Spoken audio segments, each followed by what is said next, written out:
چولہا نہیں جلتا، پیسے نہیں ہیں، راشن نہیں ہے، تو آپ صلی اللہ علیہ وسلم نے کیا فرمایا؟ قرآن کی آیتیں نازل ہوئی، یا ایھا النبی قل لازواجک، آپ اپنی بیویوں سے کہہ دیجئے اگر تمہیں دنیا کی دولت چاہیے تو میں تعالینا امتعکن، میں تمہیں پیسے دے دیتا ہوں، واسرحکن سراحا جمیلا، اور عزت کے ساتھ تم سب کو رخصت کر دیتا ہوں۔ بھئی کسی پیسے والے سے شادی کر لو۔ کیوں اللہ نے ہمارے نبی کے لیے غربت کو سلیکٹ کیا تھا؟ حالانکہ آپ مالدار بننا چاہتے بن سکتے تھے، لیکن نبی آخری نبی ہے نا، تو اس میں کیا حکمتیں ہیں وہ میں بھی نہیں چھیڑوں گا۔ ہمارے نبی کی جو غربت تھی وہ اختیاری تھی۔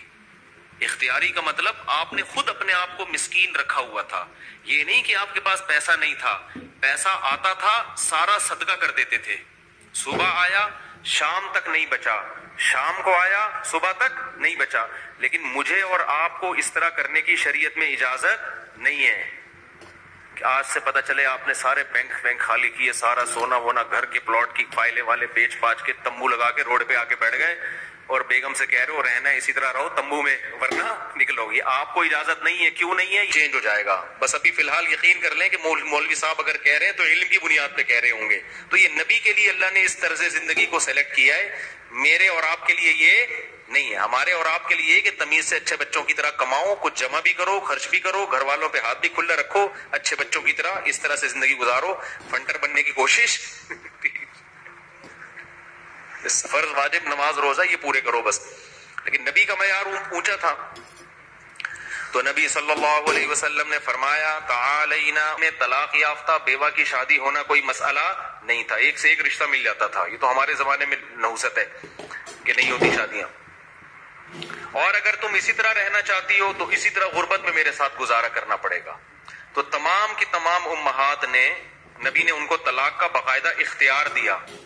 یہیں سے علماء نے مسئلہ نکالا ہے کہ طلاق مرد خود بھی دے سکتا ہے، بیوی کو طلاق کا اختیار بھی دے سکتا ہے۔ اگر مرد اپنی بیوی سے کہہ دے کہ میں نے تجھے طلاق کا اختیار دیا تو یہ اختیار عورت کے پاس بھی آ جاتا ہے، پھر وہ اپنے اوپر طلاق واقع کر سکتی ہے۔ اس سے بھی پتہ چلتا ہے کہ عدالتی خلا جو آج کل چل رہا ہے اس میں اسلام میں اس کی کوئی حیثیت نہیں ہے، کیونکہ مرد جب بیوی کو رائٹ دے گا تو ہوگا، کورٹ کے دینے سے نہیں ہوتا۔ جج صرف اپنی بیوی کو طلاق دے سکتا ہے، دوسروں کی بیویوں کو جج طلاق نہیں دے سکتا۔ یہ بار بار بیان کرتا رہا ہوں میں، کیونکہ دنیا کا نظام چینج ہو رہا ہے، ہر جگہ ایسا ہی ہو رہا ہے، یہ جو آج کل سسٹم چینج ہو گیا نا۔ تو اب کیا ہے، اللہ یہ کہ چند صورتوں میں جج بھی دے سکتا ہے۔ وہ وسلم نے طلاق کا باقاعدہ اختیار دے دیا، یہ نہیں کہا کہ تم چاہتی ہو تو میں تمہیں طلاق دے دیتا ہوں، نہ، باقاعدہ رائٹ دے دیا کہ اپنے اوپر واقع کر لو۔ حضرت عائشہ رضی اللہ تعالی عنہ کا جب نمبر آیا، اچھا عورت اگر اسی مجلس میں وہ اختیار واپس کر دے، اس کے ساتھ رہتا ہے، ہمیشہ کے لیے دے دیا تو ہمیشہ کے لیے، مجلس کے ساتھ دے دیا تو جب تک اس مجلس میں ہے طلاق واقع کر سکتی ہے، جب مجلس ختم ہو گئی تو طلاق کا آپشن بھی ختم۔ کہ تمہیں بھی میں اختیار دیتا ہوں، لیکن آپ نے فرمایا جلد بازی نہ کرنا۔ کیا مطلب؟ جلدی میں یہ نہیں کہہ دینا کہ بھئی مجھے نبی قبول ہے، ایسا نہ ہو۔ کم عمر تھی نا حضرت عائشہ، ایسا نہ ہو جلد بازی میں فیصلہ کرو پھر دوبارہ کل فاقے پڑھیں، پھر بولو بھائی کہ یہ میں نے فیصلہ کیا تھا، غلط کر دیا تھا۔ اس لیے آپ نے فرمایا اپنے گھر میں پہلے مشورہ کر لو، حضرت عائشہ سے فرمایا اپنے گھر میں جا کے مشورہ کر لو، مشورے کے بعد سوچ سمجھ کے ایک رائے قائم کرو کہ اسی فخر و فاقہ میں 40 دن چولہا نہیں چلے گا، اسی میں گزارا کرنا ہے یا مجھ سے طلاق لے کے کہیں اور شادی کرنی ہے، جلدی میں فیصلہ نہ کرو۔ حضرت عائشہ کو اتنا غصہ آیا نا نبی کے اس بات پر، فرمایا افیک اشاور، آپ کے بارے میں مشورہ کروں گی میں؟ کوئی مشورہ نہیں کرنا، رہنا ہے۔ یہ جو غیر مسلم طنز کرتے ہیں نا کہ پیغمبر نے شادی کی اتنی کم عمر میں، اتنی بڑی عمر میں ایک نو عمر لڑکی سے، تو اس نو عمر لڑکی کو طلاق کا اختیار دیا جا رہا ہے اور وہ کہہ رہی ہے کہ آپ کے بارے میں نے کسی سے مشورہ نہیں کرنا۔ یہ سوال ہی غلط ہے، افیک اشاور، یہ کیسے ہو سکتا ہے؟ آپ جیسا شوہر مجھے کہاں ملے گا؟ کوئی مشورہ نہیں، آپ کے ساتھ ہی رہنا ہے۔ تو یہ غیر مسلم جو اعتراض کرتے ہیں نا نبی پر، یہ مدعی سست اور گواہ چست، جس کے حق کی بات کر رہے ہیں حضرت عائشہ کی کہ معاذ اللہ ان کے ساتھ ظلم ہو گیا کہ کم عمر میں اتنی بڑی عمر سے شادی کرا دی ان کی. اس کم عمر کو تو یہ احساس نہیں ہو رہا. ان کے لیے اس کائنات میں کوئی نہیں ہے. ہندو اور عیسائی کو اعتراض ہو رہا ہے کہ بچی پہ کیا ہو گیا؟ ظلم ہو گیا. اس کو کہتے ہیں مدعی سست اور گواہ بولو.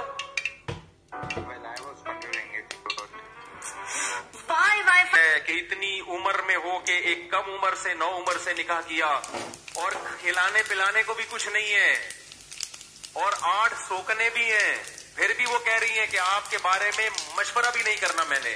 حالانکہ اب تو زندگی گزار چکی تھی نبی کے ساتھ.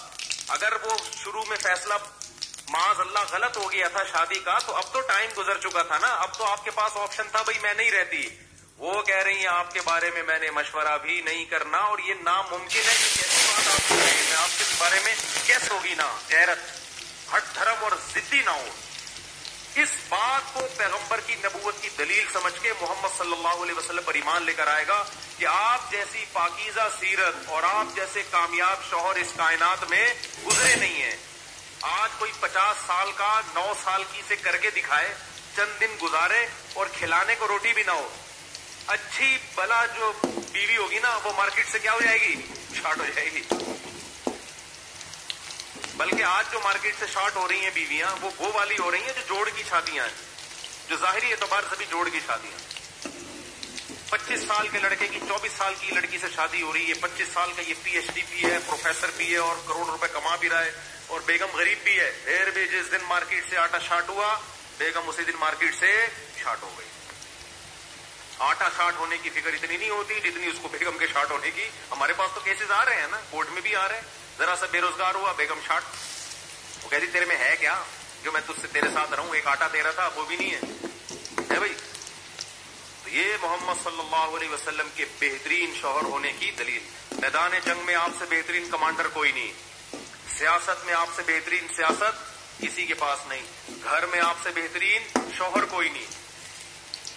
ایک ہی وقت میں تمام بہترین صفات اللہ نے اکیلے محمد صلی اللہ علیہ وسلم میں جمع کر دی, جبکہ اسباب اور وسائل بالکل بھی نہیں, جو خود کھائیں اس کو کھلائیں.